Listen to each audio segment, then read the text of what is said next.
¿Qué tal? Muy buenas noches, bienvenidas y bienvenidos sean a todas y todos. Tenemos una opinión en Jalisco TV 17.1 de televisión abierta. Esta es la mesa de opinión política que se transmite martes y jueves a las 10 de la noche. Les invitamos también a que nos sigan en redes sociales, en Jalisco TV, Noti Jalisco TV, donde ustedes pueden observar todos los contenidos que se crean desde aquí y participar, por supuesto, en la discusión sobre los temas de interés público que se discuten en la mesa. Antes de presentarles a quienes me acompañan, ¿qué les parece si vemos un adelanto de cuáles serán esos asuntos, esos temas importantes que hoy vamos a debatir?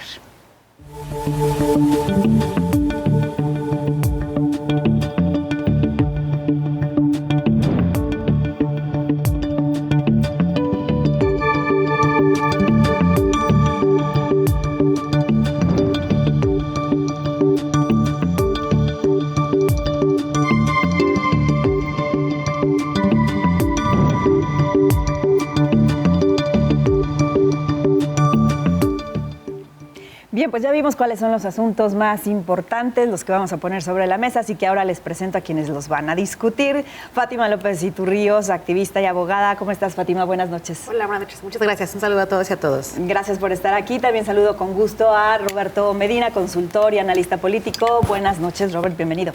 Buenas noches, después de 2 semanas. Yo me declaro listo para decir cualquier barbaridad aquí. Y estamos ansiosos por escuchar esas barbaridades. Digo, a veces, no siempre. La verdad es que muchas veces tiene la razón. En muchas ocasiones él tiene la razón. Pero bueno, también saludo con gusto a Yolanda Barroso después de esta ausencia que tuvimos. Ya estamos de vuelta. Yoli es comunicadora y analista de esta mesa. Buenas noches, Yoli. Hola, Maf. Hola, Fati, Robert. Yo ya tenía muchas ganas de verlos y también tenía ganas de estar con el público de Jalisco TV. Muchas gracias. Y todos tenían ganas de estar en la grillita para que se hacen, de traer la carnita para el análisis en esta mesa de opinión. Así que comenzamos con el primer asunto del día. Jalisco será el único estado del país que ofrecerá transporte gratuito a niñas y niños de 5 a 12 años. Este anuncio se hizo el día de ayer por parte del gobernador Pablo Lemus y me gustaría, Yoli, comenzar contigo y que me dijeras qué tan buena noticia es esta. Me parece que es una buena noticia ofrecerles a los niños y sobre todo celebrar, yo creo que con los papás de los niños que son quienes les van a acompañar, pues este beneficio, los niños de 5 a 12 años, se habla que este beneficio va a alcanzar a una población de cerca de 70,000 niños. Una buena noticia, Jalisco será pionero en otorgarle pues este beneficio a la niñez, o en el marco de la celebración del Día del Niño. Aún no me queda claro cómo va a ser el esquema, si van a credencializarlos al estilo Jalisco con la tarjeta, si van a tener el mismo esquema de la credencialización, pero bueno, el que un niño pueda obtener sus 2 pasajes al día, que no sea el pretexto para muchos niños de que el pago de un pasaje pues evitara que les pegaran en el bolsillo, sobre todo a los papás, de ir a la escuela, de realizar alguna actividad. Es una buena noticia, hay que destacarla, claro que sí. Sí, ¿en qué medida, Fátima, contribuye esto a evitar la deserción escolar? Creo que sí contribuye bastante, nada más que yo sí tengo una duda. ¿Por qué no pusieron más viajes? Ah, porque son 2 los Exacto, que es una de ida y uno de regreso. Es que la mamá lo lleva a la escuela y de regreso va por él. Pero hay casos en que la mamá tiene que dejarlos en casa de alguien más, en una guardería o algún espacio privado, y va a gastar más en el pasaje. También se debe haber considerado como algún otro espacio más.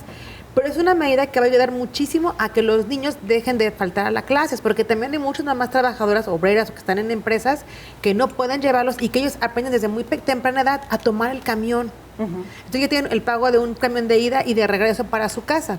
Entonces también ese ingreso que si lo multiplicas por 5 y luego por 30 es un gran incentivo para la familia que lo puede ayudar para otros gastos. Sí, ya lo decía yo hace un momento, Roberto, tal vez el asunto que puede generar polémica es el uso de la tarjeta. ¿Qué impacto crees que pueda tener? A ver, me parece que estamos en tiempos donde hablamos de la política de los simbolismos, ¿no? Y cada proyecto intenta tomar sus propios símbolos para comunicarse a través de ellos tanto al futuro elector como a los gobernados actuales. El tema de las niñas y de los niños ha sido un símbolo muy recurrente en el proyecto Pablo Lemos. Lo recordamos, el caso más evidente es Zapopan, como la ciudad de las niñas y los niños, y toda la política que que ha bajado a partir de ahí. Hablamos de mochilas, útiles escolares, ¿no? de que si los zapatos, que si los tenis, que si una serie de espacios, unidades deportivas, parques. Y el tema del transporte me parece que es un poco retomar ese símbolo. ¿Qué tanto va a afectar o no las reglas de operación que tenga este programa, si él da tarjeta o no? Me parece que es algo que se va a tener que estar midiendo, ¿no? Me parece que sí hay una especie de rechazo generalizado al plástico naranja como tal, de este que fue tan polémico que al final que al final me parece que terminó siendo menos de lo que se planteaba en un principio, pero me parece que eso se tendrá que ir midiendo conforme se vayan cumpliendo o adaptando las reglas de operación. En principio es una buena noticia, esperemos que se opere de manera correcta. Precisamente vamos a conocer cuál es el punto de vista que tienen padres y madres de familia, las y los usuarios del transporte público ante este anuncio que se hace, así que veamos qué nos dijeron aquí en Jalisco TV. Da un dinero que nos ahorra a nosotros como mamás y así para ya darles algo para que gasten, darles de comer, ya es algo pues de que nos están ayudando, o sea, para los zapatos, tortillas, ya es algo. Voy a comprar comida, leche, cereal, frijolitos, ya es algo para que nos ahorra. Me parece muy bien eso, de que haya transporte gratis para los niños, porque sí se requiere pues por mucho gasto para uno también. Ya se va a ahorrar algo de dinero, ¿verdad? Sí, ya es algo de ahorro, ya también. De tanto chiquillar, pues ya es algo de ahorro para los niños de la escuela. ¿Y con eso qué pueden hacer con ese dinerito? Pues ese dinerito para seguirles dando de comer y todo eso. Comprar lo que es el uniforme, la ropa, los zapatos, los refrigerios. No, pues me parece perfecto porque es una gran ayuda al bolsillo de uno, porque imagínese estar pagando cada que voy vuelta y vuelta al centro. Es una gran ayuda para uno, para la comunidad más que todo. Sí, se ahorraría bastante. Bastante, imagínese, tengo 4. Pues hay algunos testimonios de personas a quien les beneficia directamente este tipo de apoyos sociales, y me parece muy importante que tengamos contacto y que sepamos lo que piensan las personas a quienes directamente les afecta esta realidad, Yoli, porque siento que cada vez la clase política o algunos gobernantes están dejando una brecha muy grande de desconexión entre la realidad de la gente y sus políticas. ¿Tú cómo lo ves? Pues están desconectados de la realidad, no saben ni cuánto cuesta la canasta básica, no se suben al camión, no saben de las necesidades. Lo que decía una de las mamás y de los papás que me parece valiosísimo. A ver, el papá que tenía 4 hijos en la escuela, ¿cuánto se gasta por cada niño? 88 pesos. Lo que decía la mamá, bueno, ese dinero se lo puedo dar para darle a lo mejor para un refrigerio al niño, para prepararle algo en casa. Estamos hablando simplemente de la inflación que tiene la canasta básica, lo que se van a gastar en transporte. Nuestros políticos están sí o sí desconectados de la realidad. No se suben ni al camión, por favor. No saben lo que es viajar en transporte público. ¿Crees que van a saber de las necesidades de los papás? Lo que es llevar a los niños a la escuela, el traslado, los refrigerios. Están desconectados, son seres de otro planeta. Ahora, Roberto, justamente estamos en un contexto sumamente difícil en el que el costo de las cosas, el precio de los alimentos básicos incluso también está disparándose, y sabemos que hay un contexto internacional que está afectando directamente, pero pues estas son las medidas que pueden prender precisamente la autoridad, ¿no? Sí, lo mencionas bien, estamos en un contexto complicado, todo en el súper está más caro, aunque por alguna razón a la presidenta le dé risa. Extrañísimo, pero bueno, cada quien se ríe sus chistes. Pues justo hablábamos de la desconexión, justo, ¿no? O sea... Justo, pero para una familia que va viviendo al día, pero al día en verdad, no como Sergio Mayer, que va viviendo al día, pues cualquier peso que se pueda ahorrar, claro, es importante porque a veces ni siquiera es necesariamente que te lo vayas a ahorrar y meterlo en una cajita, es que eso lo vas a utilizar para otras necesidades, y si lo puedes meter a la cajita, pues qué bueno que también abone para eso, ¿no? Pero cuando se pregunten para qué es el presupuesto, pues también tiene que funcionar para este tipo de situaciones, que además, insisto, van acompañados de un simbolismo importante por las niñas y los niños en Jalisco. A mí me parece valioso escuchar, insisto, esos testimonios, porque luego también escuchamos a políticos que se quejan del gasto que se hace en programas sociales o en subsidios como de este tipo. ¿Tú cómo lo ves, Fátima? ¿Es necesario que se hagan estos subsidios? Claro que sí, y es urgente. Y esta afirmativa que hace el gobierno del Estado es imperante. ¿Por qué? Porque, como dijo bien la persona que entrevistaron, él tiene 4 hijos. Si lo sumas al día son 88 pesos. A la semana ya te estás llevando casi los 500 pesos, solamente en el gasto de los menores de edad. Ahora, por todo el mes, a lo que equivale es muchas veces hasta la mitad de su sueldo. Sí. Entonces, sí es importante que veamos que de donde se pueda agarrar dinero para apoyar a la niñez va a ser un logro. Que quieran politizar, ventajar, empezar campañas, es otro boleto.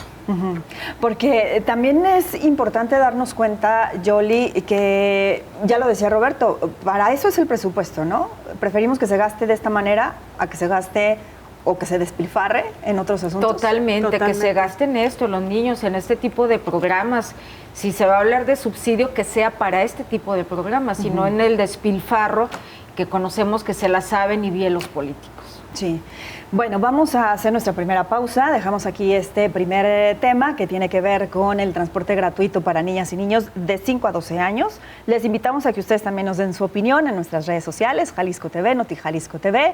Regresamos con otros asuntos igual de importantes, así que quédense aquí en el 17.1 de Televisión Abierta.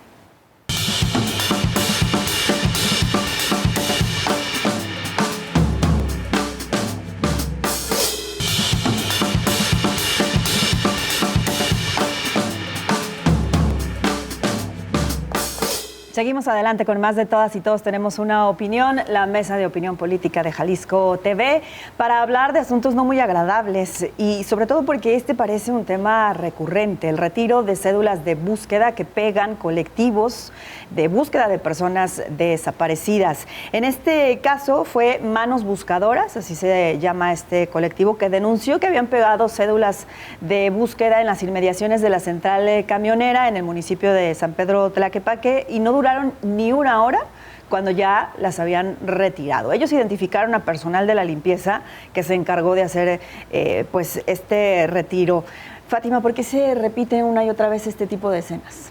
Porque quieren negar la existencia de una crisis real que existe en nuestro país, que es la desaparición, sobre todo de jóvenes, y precisamente en la central camionera de Tlaquepaque tenemos ya registrados alrededor de unos 19 casos durante estos últimos años que se han llevado a jóvenes con la promesa de un trabajo fantasma y ya no regresan. Las mamás se acercan a esos lugares para que también, primero, si reconoces a mi hijo, ayúdame, pero también, mamá, que tienes un hijo joven, date cuenta que se están perdiendo aquí. Es un doble aviso. Y cuando la autoridad, en este caso la presidenta municipal o quien haya ordenado la limpieza de este lugar, es muy delicado porque pareciera que quieren negar la existencia de la crisis que tenemos. Y además de negarla, afectan al derecho de las personas que viven la desaparición de un familiar a que puedan demostrar o hacerse valer, porque casi nunca son escuchadas. El hecho de que los hayan quitado con el tema de limpieza o porque es una unidad privativa o porque no se podía hacer, no logra demostrar la falta de empatía, de acercamiento, ni de algún plano política para esas personas que están sufriendo tanto. De hecho, a mí también no me queda claro si fue desde el gobierno municipal que ordenaron el retiro de estas cédulas, pero en todo caso, de cualquier manera, Roberto, pues se trata de una situación de insensibilidad por parte de autoridades que no tienen esa comunicación tal vez permanente, como ya decía Fátima, con los entes privados, para decir, estamos ante una emergencia, tenemos que permitir este tipo de acciones. Justamente en el tema de desapariciones, lo que tendría que imperar es la sensibilidad respecto a lo grave del caso, a la crisis humanitaria que estamos viviendo. Me parece que hemos dado pasos, al menos a nivel estatal, en el sentido correcto, porque para empezar se acepta que hay un problema. Y eso antes no lo veíamos, sí. ¿No? Era tiro por viaje en contra de los colectivos. Me parece que esa parte se le ha alcanzado a dar la vuelta y más cercanía con los colectivos. Hay acciones, por ejemplo, en la central, en Tlaquepaque. Hay una campaña estatal, no sé si la han escuchado o visto, si hay una oferta laboral que parece demasiado buena, probablemente sea falsa, ¿no? Claro. Es decir, me parece que sí hay acciones importantes, pero el problema sigue ahí. ¿Cuándo se van a acabar las fichas de desaparecidos? Cuando haya desaparecidos. Es así de simple, ¿no? Así de simple y de complejo, porque es un problema que está al parecer ya tan arraigado que va a ser bien complicado terminarlo en el corto plazo. Pero mientras eso sucede, me parece que las autoridades de todos los niveles sí tienen que entender pues que no es un acto de vandalismo pegar una ficha de desaparición. ¿Quieren darle la vuelta al tema? Acérquense a los colectivos, platiquen con ellos, ¿no? Antes de llegar a quitarlo, a lo mejor le puedes ofrecer otra alternativa donde la ficha sea más vistosa y sirva más, no lo sé.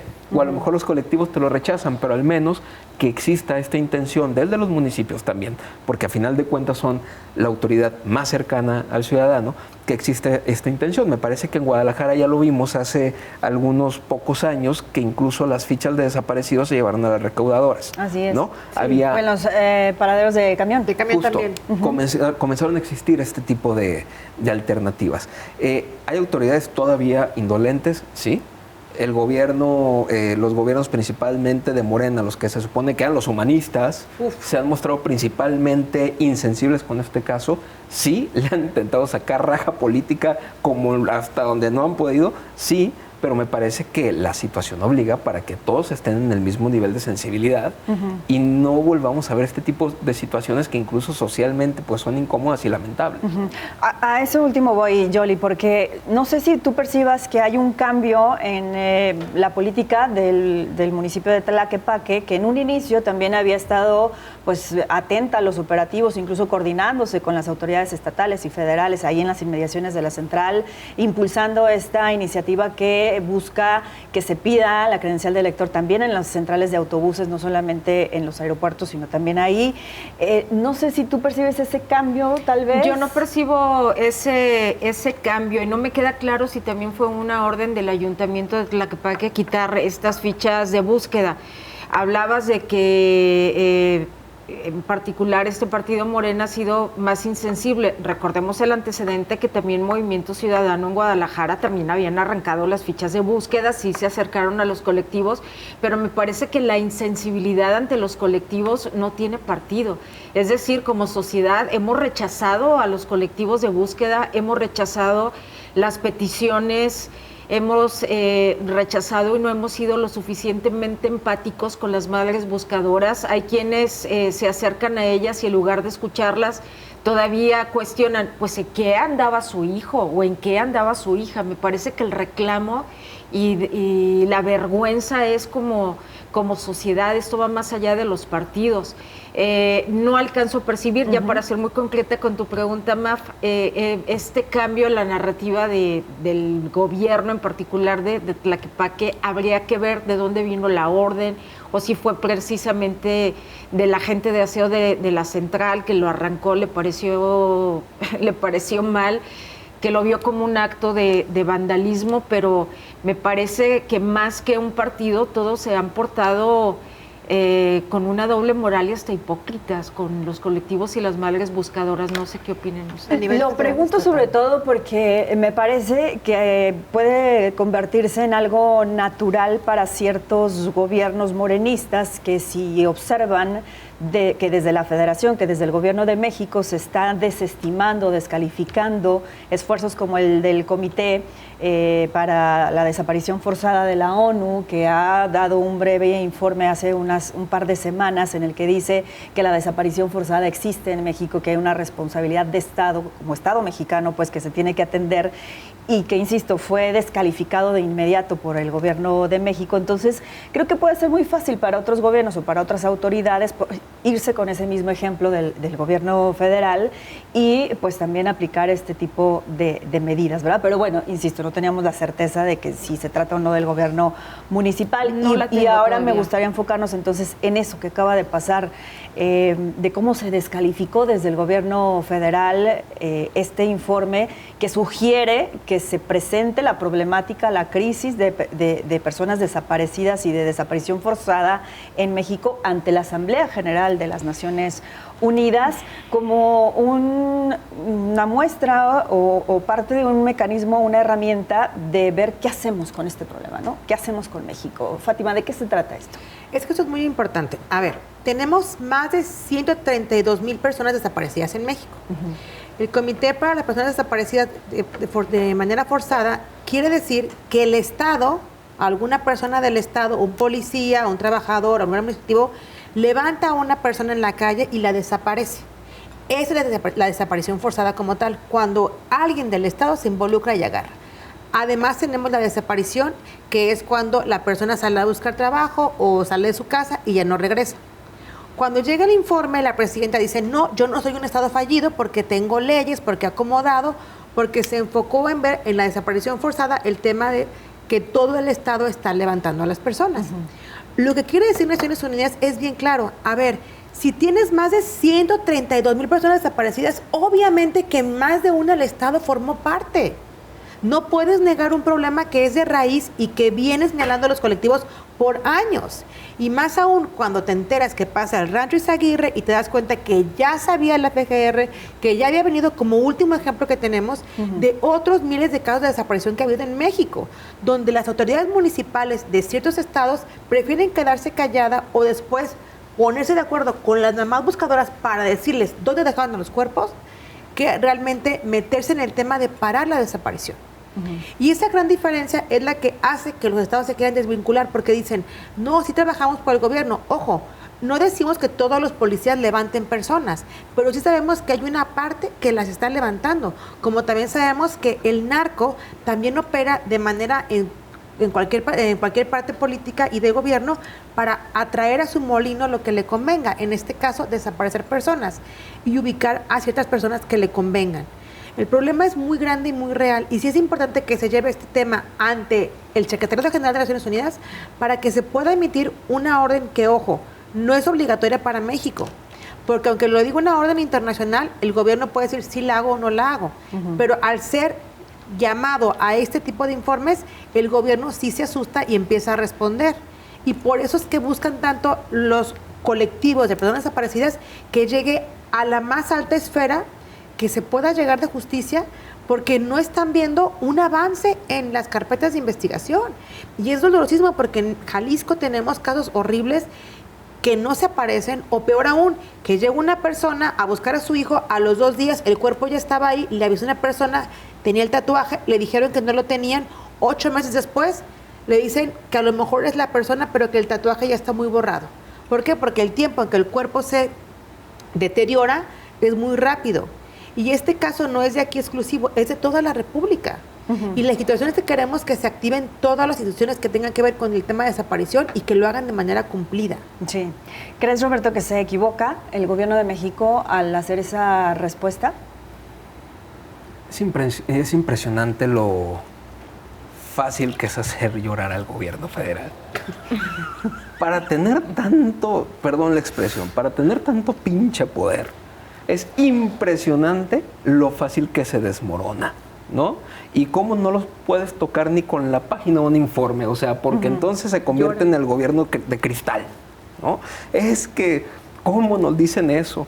Nosotros no hacemos eso. Güey, tu alcalde de Tequila, que ya está detenido, levantaba gente. Por no decir, ya se me iba a salir otra palabra que eso también es permitida. Nos dieron permiso, Robert. Es cierto, ¿verdad? Sí es una mala reacción. Parece que todo el tiempo están a la defensiva con ese tema. La presidenta tiene razón en algo. Es un problema que viene desde lo que ellos llaman el periodo neoliberal, llámese antes el de 2018. Claro que es un problema que tiene mucho tiempo existiendo. Pero, güey, tú prometiste resolverlo.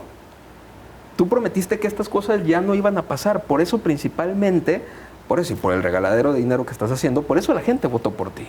Y lo que hemos visto son más ataques y pretextos que resultados. Y intentar vendernos una percepción de que la cosa está mejorando cuando tiro por viaje seguimos viendo desaparecidos y seguimos viendo casos como Sinaloa, como Michoacán, como los estados que ustedes quieran, ¿no?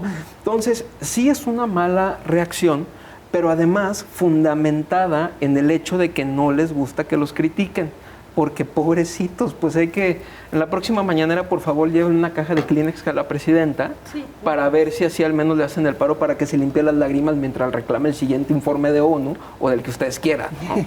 Ahora, creo, Yoli, que le cayó peor a la presidenta este informe, porque justo acababa de presentar la estrategia de localización o de búsqueda de personas del gobierno federal, que casualmente fue un día antes de las vacaciones, un viernes, como tal vez para que se perdiera ahí el asunto, y tan no se perdió, pues que llegó este informe y retomó todo otra vez, ¿no? ¿Tú cómo has visto, cómo has seguido esta situación? ¿Qué lectura le das? Pues que ya no le vamos a creer esta vez a la presidenta y no nos puede salir con sus otros datos, porque dice, a ver, no, es que ustedes se están tomando del 2009 al 2016, no están actualizados en los datos desde el 2026, ya su narrativa de los otros datos no puede salirnos con eso, tiene que enfrentar el informe de la ONU con los datos actuales y tiene que aceptar que hay una crisis de desaparición, que como dice Fátima, sí hay desaparición forzada en México, tiene que actualizar sus datos con lo que presenta la ONU y bueno, tienen que establecer las medidas y las estrategias necesarias y afrontar que tenemos una crisis y que la gente en México desaparece. ¿Y qué se va a hacer? Porque como dice Roberto, también me uno a lo que dice, ellos prometieron resolver este problema. ¿Y cómo se empieza resolviendo? Aceptando que tenemos una crisis de desapariciones. Claro. Vamos a hacer una pausa y regresamos para concluir con este asunto. Por supuesto que tenemos otros muchos temas, así que les invitamos a que se queden con nosotros aquí. En Todas y Todos tenemos una opinión y que nos sigan en redes. Volvemos.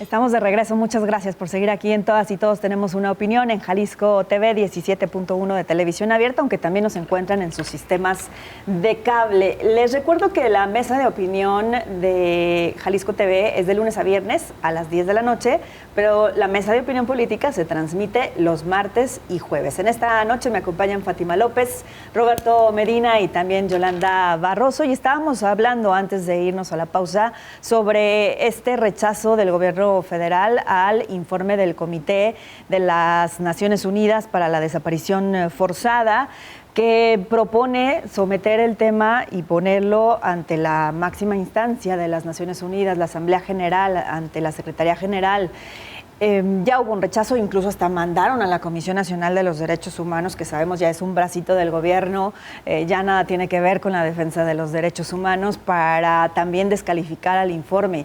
Ahora, tenemos en los próximos días la visita del Alto Comisionado para los Derechos Humanos de la ONU a México, y va a tener una reunión con funcionarios federales, el secretario de Relaciones Exteriores encabezará esta misión, exactamente, la Secretaría de Gobernación, y decía hoy la presidenta, les vamos a presentar los avances que ha tenido el gobierno actual, la administración actual, en torno a esta materia. Me da la impresión que cree la presidenta que con esta reunión los van a convencer para que rectifiquen su informe, pero esto no sucede así, Roberto. Oye, la Comisión Nacional de Derechos Humanos debería cambiar a la Comisión Nacional de Derecho de algunos humanos, ¿no? O sea, vamos a elevar esta propuesta constitucional. Pues ellos ya sabemos que tienen sus datos. Si te gustan, qué bueno. Sus si no, otros radios.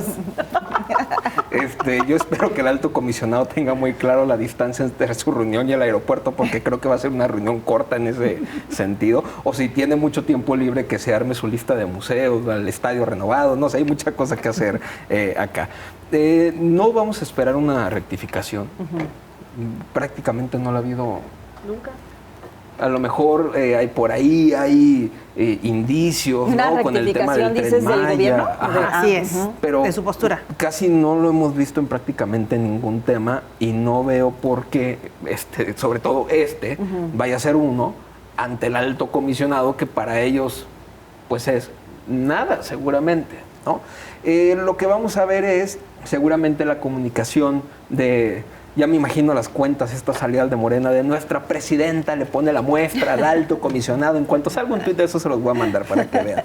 Pero más allá de eso, creo que no vamos a esperar nada. Podría no pasar y el resultado seguiría estando igual. Pues. ¿Tú qué expectativa tienes de esa visita, Yoli?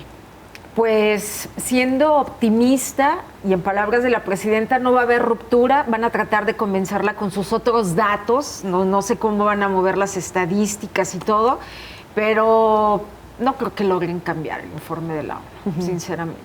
Ahora, ruptura no va a haber, pero no creo que logren cambiar el informe de la ONU.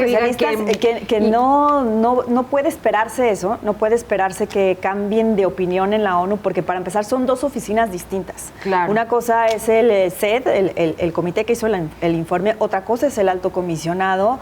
Ni siquiera creo que tengan relación jerárquica, digamos, como para que el alto comisionado diga, cámbiame esto, ¿no? Nada más por lo que me dijeron acá. Pero, Fátima, no sé, esto tiene que ver también con diplomacia. En dado caso de que no haya ningún acuerdo o un punto de acuerdo entre ambas partes, ¿puede haber un problema diplomático? Yo lo que veo es que, bueno, como todas sus letras, Morena siendo Morena, I'm sorry.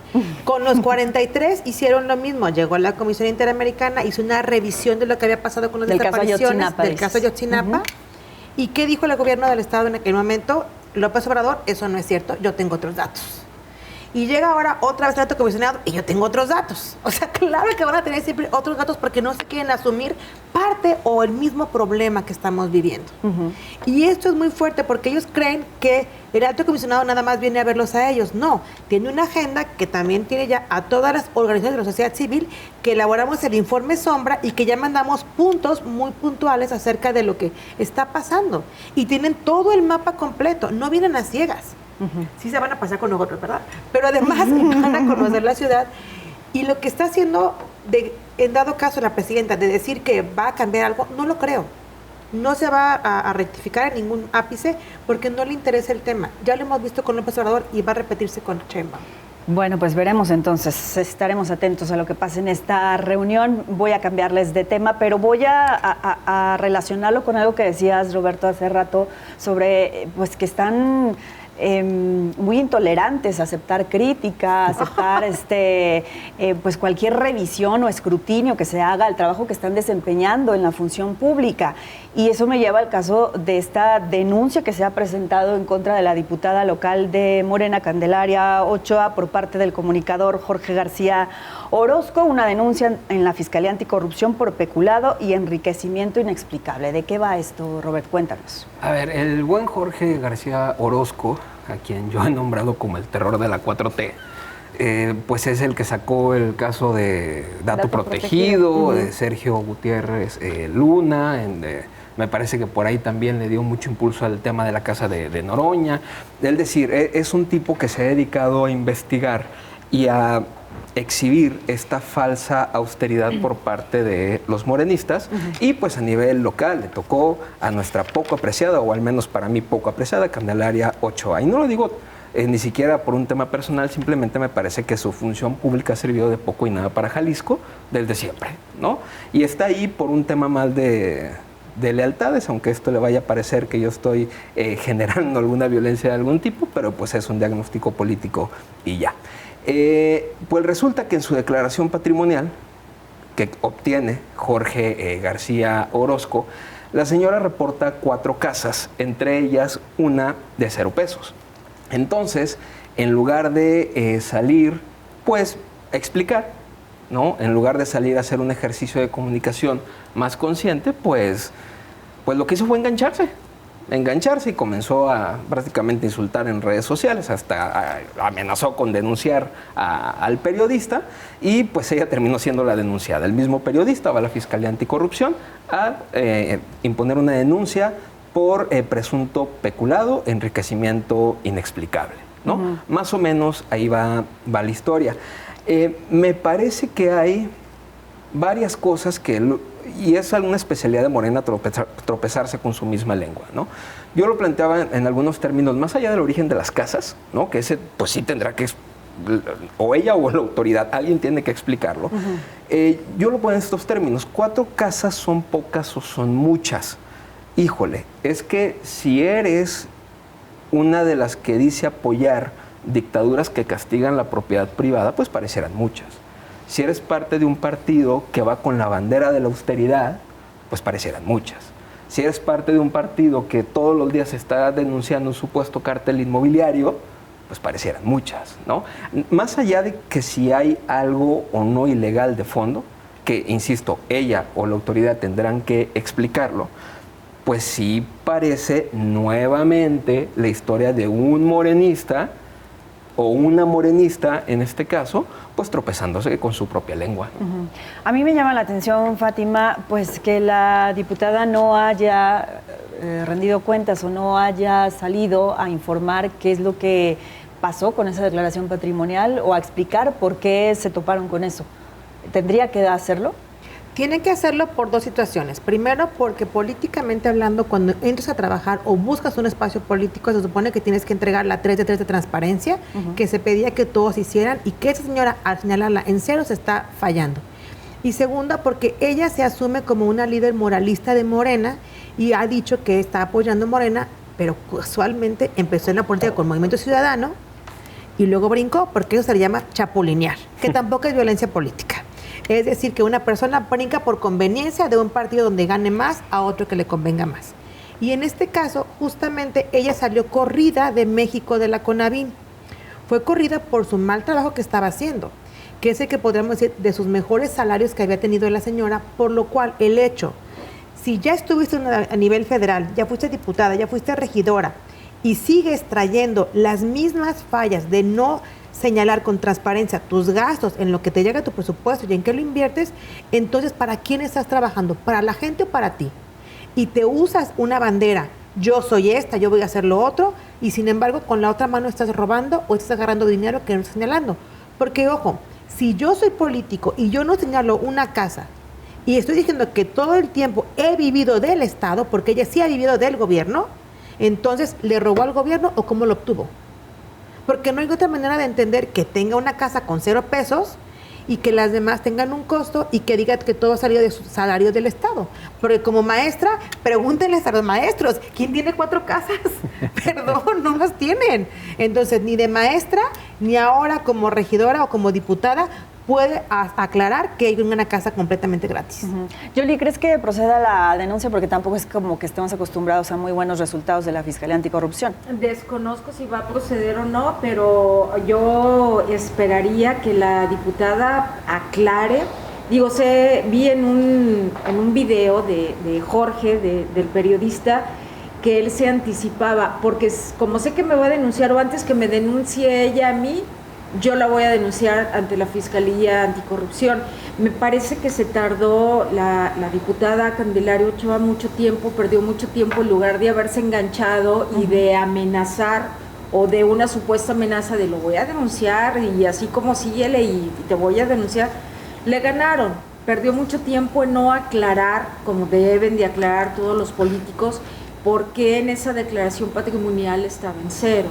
De dónde, si le cuestionaron, porque creo que su declaración la pidió por transparencia, o sea, el periodista hizo su trabajo, bueno, aclararlo sin engancharnos con toda la tranquilidad, bueno, esta casa está en 0 por esta y por tal razón, o hubo un error por tal o por tal razón. Ahora digo, está entrampada, ya tiene los reflectores sobre ella, yo me esperaría a escucharla porque esta sí su declaración patrimonial, ¿no? Sí, pues esperaremos, porque creo que dijo que la próxima semana, el martes de la próxima semana, va a hablar sobre este asunto. Así que vamos a la pausa, es la última y regresamos con otro tema. Aquí en Todas y Todos tenemos una opinión.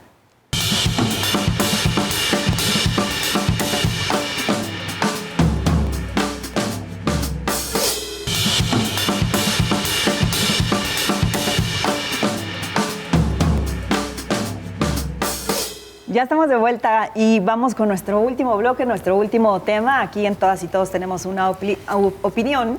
Ya habíamos hablado demasiado del Plan B, de esta famosa reforma que presentó la presidenta Claudia Sheinbaum. Ya había sido aprobada en el Senado, en la Cámara de Diputados, pero ayer se retomó este asunto a raíz de que en el Congreso del Estado el coordinador de los diputados emesistas, José Luis Tostado, adelantó que una vez que se someta a consideración del Pleno, porque tiene que pasar por todos los congresos esta reforma, Movimiento Ciudadano va a rechazar esta reforma. Su voto será en contra, cosa que llamó la atención porque ya en la Cámara de Diputados Movimiento Ciudadano había dado su aval.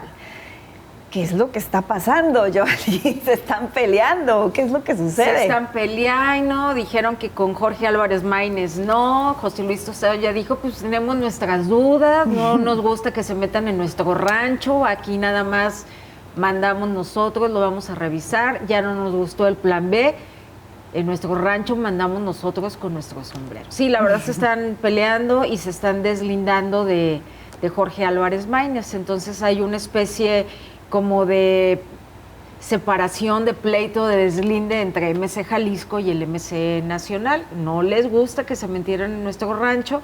Dicen que tienen sus asegúnes, por así decirlo, ¿no? Uh-huh. Entre ellos dijo Gaby Cárdenas, por ejemplo, de que, bueno, les parecía bien lo de regular lo de los salarios, algunas cosas en las que pues abonó la diputada Sheinbaum, ¿no? Por ejemplo, la reducción de los regidores, la disminución de estos salarios tan onerosos, pero habrá que revisar bien, puntualizar, porque no les gustaba que se metieran en esto, en poner bajo la lupa, ¿no? Todas las cosas en las que tendrán que ver nuestros diputados. Uh-huh. ¿Qué se trae en Movimiento Ciudadano, Robert? ¿Cuál es tu lectura? A ver, es curioso Movimiento Ciudadano en el sentido de que si bien es un partido nacional, no deja de ser un partido que se construyó desde lo local. Uh-huh. Movimiento Ciudadano no tiene fuerza en Jalisco por lo que hayan hecho a nivel nacional figuras como Dante o como Álvarez Maínez, no, tiene peso en Jalisco porque desde hace mucho tiempo se construyeron liderazgos desde lo local que han ido abarcando diferentes posiciones. Y acá se cuece aparte. Además, y me parece que ese ha sido el éxito electoral que ha tenido Movimiento Ciudadano en los últimos años, se debe a eso, uh-huh. a que entiendo que la gente lo ve más como un partido local, como algo que venga desde lo nacional a imponerse. No es la primera vez que hay conflicto por esto. En el pasado ya hubo conflicto cuando estaba incluso Alfaro como gobernador, uh-huh. porque parecía que desde la dirigencia nacional querían meter mano en algunas decisiones. Sí. A mí me parece oportuno que Movimiento Ciudadano Jalisco siga marcando su línea con el movimiento nacional. Yo no alcanzo a entender muy bien qué está haciendo Álvarez Maínez, porque se han cansado de hablar una tercera vía, uh-huh. pero no alcanzo a ver la tercera vía. Entiendo que una vía pues es Morena, otra vía pues es el PRIAN, pero tú dices es la tercera vía, pero pues estás votando con la primera, porque cada rato dices no estoy de acuerdo, pero te lo voto a favor. Exacto. Híjole, ¿no? Entonces dudo que no estés de acuerdo. Ojo, electoralmente eso ya costó en la pasada elección. Revisa los distritos federales que se perdieron. Uh-huh. Hubo gente que dijo, le voy a apostar al MC local, al MC estatal, tanto así que termina ganando la gubernatura, pero los distritos federales, por ejemplo, el 10, que lo había ganado en el 21, me parece que era Checo Barrera, lo termina perdiendo en el 24 y la gente termina eligiendo Mar Boroa, por favor, ¿no? Pero fue la elección que prefirieron antes de apostarle a un partido que en lo nacional lo veían más inmiscuido con Morena. Yo no siento que esa sea la vía y me parece que el posicionamiento que se da desde el gobernador y desde los diputados es correcto para decir aquí no. Uh-huh. Y no ser oposición por ser oposición. Me parece que incluso la defensa de que lo estatal y lo municipal se tiene que decidir desde los estados es incluso constitucional. El posicionamiento me parece bien, vamos a ver en qué termina la historia. Uh-huh. Respondiendo lo primero que pasa con MC, pues ellos son los que saben, pero pareciera que estamos viendo, a lo mejor hay un conflicto a través de una pequeña grieta. Vamos a ver si la grieta se hace más grande o si la alcanzan a cerrar.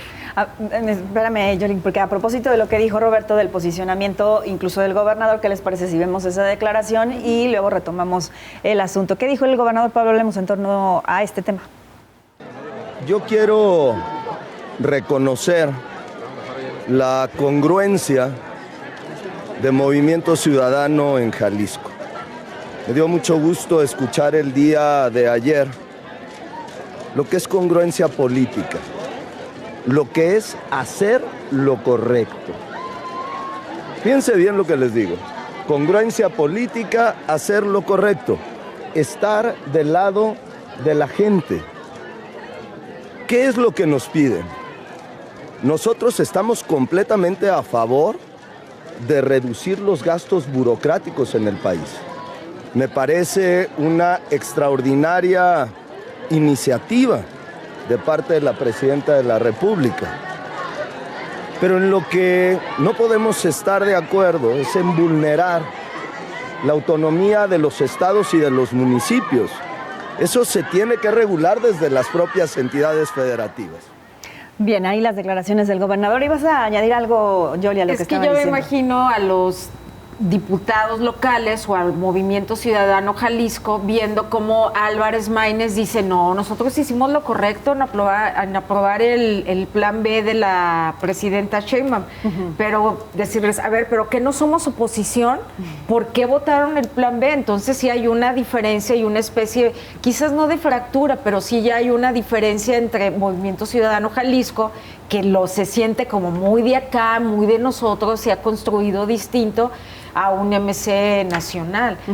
Yo creo que esa no va a ser tan fácil de olvidarse, o sea, ok, te perdono, pero no la voy a olvidar y aquí nos vamos a tratar de defender a nuestro municipio y defender este principio de la federación. Digo, yo pienso que hay una especie de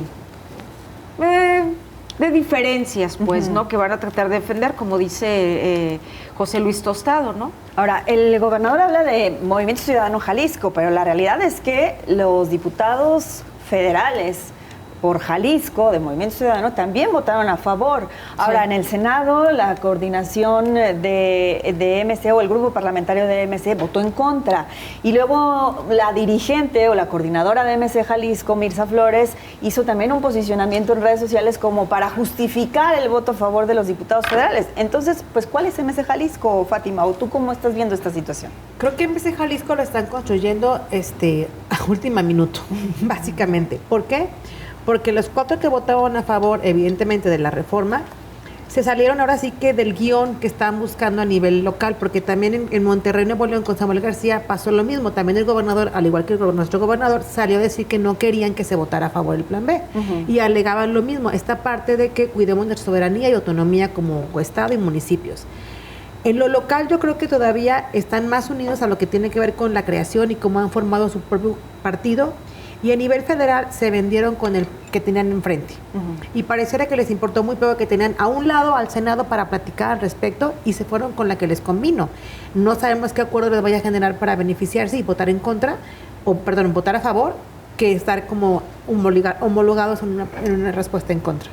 Pero ese posible acuerdo o presunto acuerdo del que no vamos a saber pudiera ser más beneficioso, Robert, que las consecuencias que le pueda generar al partido, como ya decías tú, electoralmente, por ejemplo. A ver, el momento para las definiciones me parece que es ahorita. A Movimiento Ciudadano Nacional, con el liderazgo que tiene en este momento, me parece que esa batalla ya la tiene más o menos perdida, ¿no? Porque ya son demasiados antecedentes yendo con el oficialismo. No sé, insisto, porque sinceramente no lo sé, cuál es el cálculo electoral que ellos tienen. Sí. A lo mejor dijeron, esta ruta nos ha funcionado para más o menos seguir ganando en lo federal, pero pues yo sí me pongo a pensar, si tengo que votar por el oficialismo o el oficialismo descafeinado, pues voto por el oficialismo, ¿no? O sea, tampoco le encuentro mucho sentido, pero insisto, ellos tendrán su propio cálculo. Me parece que hablando ya de lo local, este es el momento para este tipo de definiciones porque el proceso electoral está a la vuelta de la esquina. Sí, sí, claro. Aquí sí puede pesar mucho más de lo que ganen, porque claramente en los últimos procesos electorales, Jalisco ha elegido la opción antimorena. Y esa opción antimorena, ahorita eres tú, pero si te descuidas, después aunque puede cada ser vez con otro. una diferencia menor. Sí. Y sin embargo se sigue manteniendo ahí. Y según encuestas más o menos recientes, la marca sí está desgastada, pero no tanto como se pensaría. Entonces, si tú no haces este tipo de definiciones en este momento, sí te puede pesar después mucho más de lo que le ganes. Cierto. Bueno, pues nos tenemos que ir. Seguramente este tema va a volver a esta mesa, así que les invito a que nos vean cada martes y cada jueves a las 10 de la noche. Por lo pronto, gracias Fátima López, gracias a Roberto Medina, a Yolanda Barroso. Gracias. Y por cierto, un saludo a nuestro coordinador de información, a Liborio Rodríguez, por pues que es su cumpleaños. Un abrazo muy fuerte desde aquí, que la pases muy bien. Así nos despedimos, que tengan excelente noche. Hasta pronto.